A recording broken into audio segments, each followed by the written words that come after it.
When two opposing cultures collide, cultural genocide frequently happens.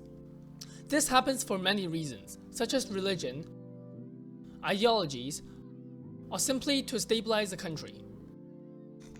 In this video, we'll be exploring the essential question, how do you kill a culture? Let's start off in Canada. Back in the 19th century, the Canadian government believed that they should help the First Nation people to adapt to the newly founded Canada. This sounds like a good cause until you realize the way they did this. Instead of welcoming the First Nation cultures as part of Canadian culture, the Canadian government decided to force the Western culture onto young First Nation children. They set up residential schools run by local churches all around Canada and forced these First Nation children to attend. There were three main topics that were taught to the First Nation children: English, Canadian customs, and Christianity, and they were discouraged from speaking their native languages.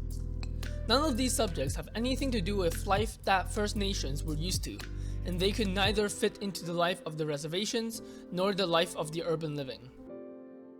Residential schools are a great example for cultural genocide.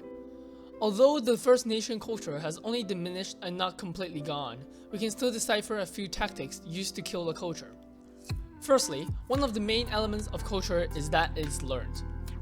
Implicit enculturation can only happen if the child is surrounded by that culture. And by forcing young children away from their culture, it becomes very hard for those children to be enculturated. Furthermore, it is often said that if you want to kill a culture, kill its language first. In residential schools, they banned the use of First Nation languages and forced them to use English instead. By doing this, it made the young First Nation children harder to connect with their culture. And it opened up the possibility for the First Nation languages to go extinct, since no one would remember how to speak it. Let's cross the Pacific Ocean and look at Xinjiang. Xinjiang is the only province in China that has a minority ethnic group, the Uyghurs, as a majority of the population, instead of the nation's majority ethnic group, the Hans. Famously, China has built as many as 380 camps that they call vocation education camps.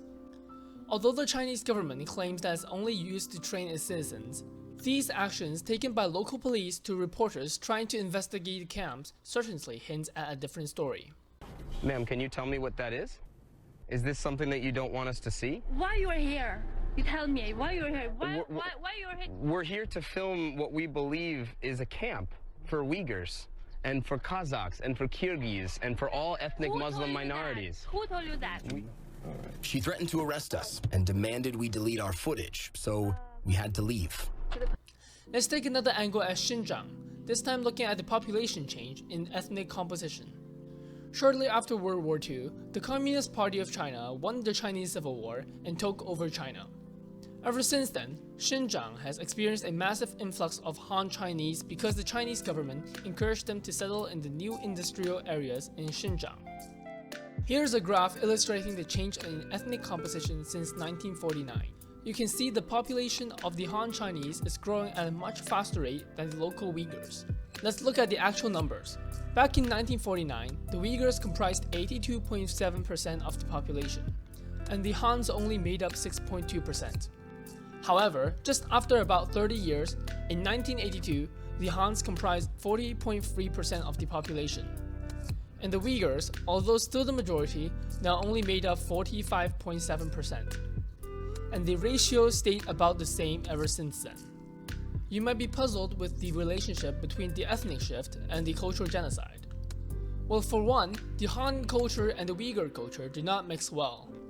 And it's no secret to locals that the Hans are favored by all officials, be it the police or the governors. With these powers, the Uyghurs are often suppressed and they are discouraged from doing anything outside of the Han cultures. This includes their religion, their languages, as well as their cultural traditions.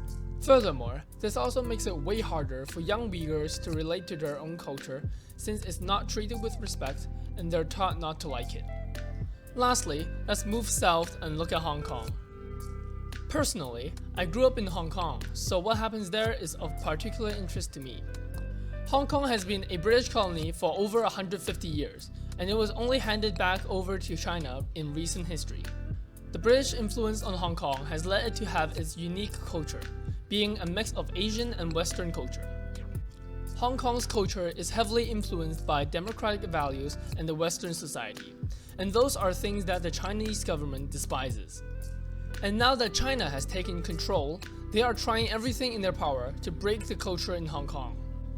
In 2018, Chinese scholars funded by the government have stated that despite the fact that nearly 90% of the population speaks Cantonese, it is not the mother tongue of Hong Kongers, since it's only a dialect. Instead, Chinese should be viewed as the mother tongue.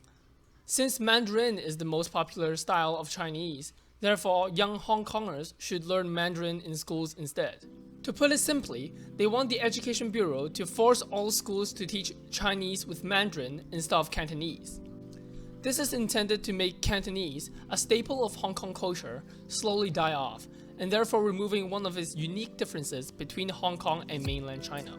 Furthermore, another staple of the Hong Kong culture is that it is the only part of China that has a lot of democratic rights. Unfortunately, China also sees them as a weakness in its rule, and is determined to erase these rights. In 2020, without consulting Hong Kong's Legislative Council, China has made and implemented the National Security Law in Hong Kong, which allows the police to arrest anyone that they deem subverting the Communist Party. With this law, they have arrested many pro-democracy politicians for protesting against the government. Furthermore, the free press is also getting attacked on many fronts. Apple Daily, a famous pro-democracy news company in Hong Kong, is the most recent target of the government.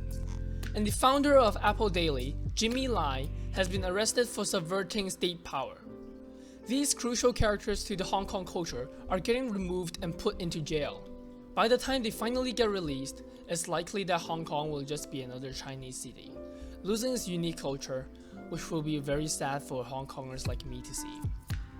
In this video, we've seen examples of cultural genocide in different cultures. We've analyzed what methods they've used to kill a culture. These include killing its language, forced re-education, propaganda, and cultural assimilation. Thanks for watching, and remember to preserve your culture.